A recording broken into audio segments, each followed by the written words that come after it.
ফেব্রুয়ারির 28 তারিখ দেশে ফিরতে পারেন অলরাউন্ডার সাকিব আল হাসান। সবকিছু ঠিক থাকলে আবার তাকে দেখা যাবে লাল সবুজের জার্সি পরে দেশের জন্য মাঠ মাতাতে। আবার তাকে দেখা যাবে দেশের জন্য তার পুরো জীবন উৎসর্গ করতে।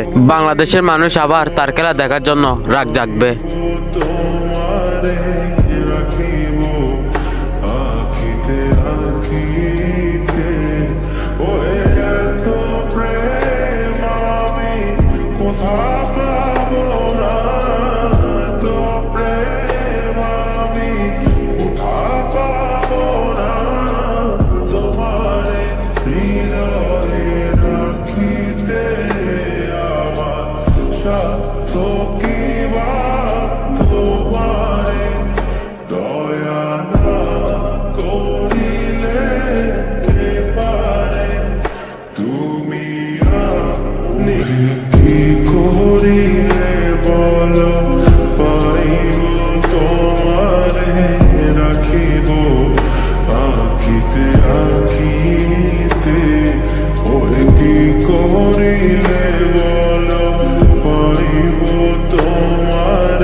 রাখিব আখিতে আখি।